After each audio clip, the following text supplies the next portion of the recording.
जिसकी चर्चा के लिए हम लोग आज इकट्ठे हुए हैं, पिनाक। हम सभी जानते हैं कि भगवान शिव के धनुष का नाम पिनाक है, जो जड़ता को, अंधकार को मिटाने वाला है। अब सवाल ये उठता है कि इसको इस तरह हम लोग भंग करते हुए क्यों दिखा रहे हैं। ये जो भंग हो रहा है वो जड़ता का है, अंधविश्वास का है, जबकि उदात्त मूल्यों को समेटा गया है। भगवान राम ने तोड़ा भी है तो बड़े ही सम्मान के साथ पहले प्रणाम करके भगवान शिव को और उनको निर्देशित करके कि ये मैं जितनी बुराइयां हैं उनको तोड़ रहा हूँ।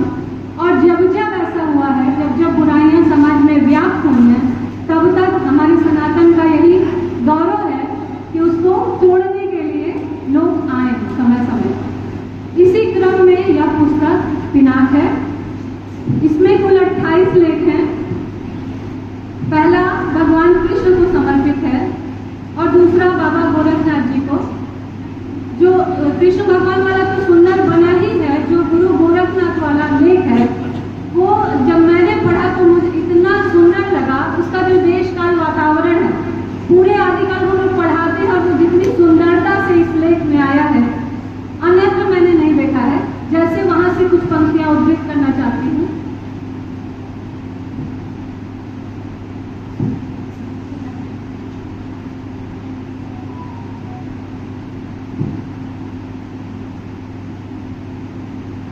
लेखक लिखते हैं,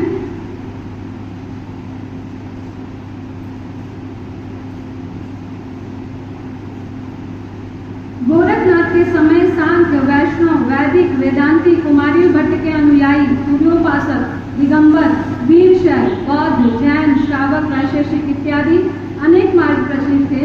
इन सभी मार्गों का ज्ञान कांड लुप्त प्राय था और पाखंडी सक्रिय थे। ऐसा प्रतीत होता था कि गोरखनाथ ने अपनी यात्राओं में इन सभी मतों के पाखंडियों से शास्त्रार्थ भी किया और अपने सिद्ध मत की श्रेष्ठता का प्रतिपादन भी किया। प्रत्येक श्रेष्ठ दार्शनिक अपने समय की प्रवृत्तियों को समझकर समय के साथ संवाद स्थापित करता है तथा युगानुकूल सत्य का प्रकटीकरण कर अंधविश्वास की धूल को साफ करता है। और यही भावना पूरे पुस्तक के सब निबंधों में मिलती है। लोक संग्रह और लोकहित की भावना, जिसे आचार्य रामचंद्र शुक्ल ने भी अपने निबंधों लोक मंगल की साधनावस्था और आचार्य हजारी प्रसाद द्विवेदी जी मनुष्य ही साहित्य का लक्ष्य है। इन निबंधों के माध्यम से उन्होंने पूरा उद्देश्य सामने कर दिया है कि इसी पे बात होनी चाहिए, लोक मंगल पर। और मानव, अगर मानव को मानव के रूप में हम प्रतिष्ठित न कर सके तो फिर साहित्य का कोई अर्थ नहीं है। साहित्य संवेदना से जुड़ा हुआ है। लेखक में हम देखते हैं, एक तरफ तो वो लेखक है, दूसरी तरफ एक संवेदनशील कवि है। विश्व में कहीं भी कुछ होता है तो एकदम परेशान हो उठते हैं, व्यथित हो उठते हैं। इसी मिजाज के पिताजी भी थे, डॉक्टर उमाशंकर तिवारी। कहीं अगर कुछ हुआ, हिंसा हुई, वो परेशान हो जाते थे, खाना वाना छोड़ के घूमने लगते थे। ऐसा हो गया, ऐसा हो रहा है, वैसा हो रहा है। तो ये मिजाज ही कवि की पहचान है जो यहाँ देखने को मिलती है।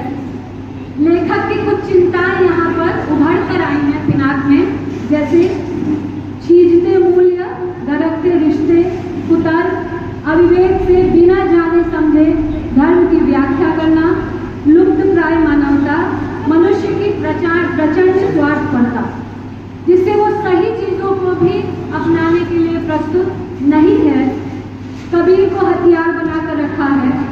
मोटा मोटी हम देखेंगे तो कुतर्क ही व्याप्त है। यहाँ इसमें यात्रा डायरी में वृंदावन और कोलकाता डायरी है, जिसमें वहाँ के जो छुपी हुई चीजें हैं, जो प्रकाशित हैं, जो अप्रकाशित हैं, उसको समसामयिकता से संबद्ध करके तार्किक रूप से कवि ने, लेखक ने प्रस्तुत किया है। शाश्वत मूल्यों को प्रकाश में लाया है। भगवान नृसिंह क्यों उनका अवतरण हुआ या उसका क्या मतलब है, नृसिंह किसको यहाँ पर बताते हैं, क्या है नृसिंह। भगवान बुद्ध क्यों आए, लेखक का पसंदीदा विषय है वर्ण व्यवस्था और जाति प्रथा। इसको उन्होंने तमाम शास्त्रों से, विज्ञान से प्रमाण दे करके उन्होंने उसका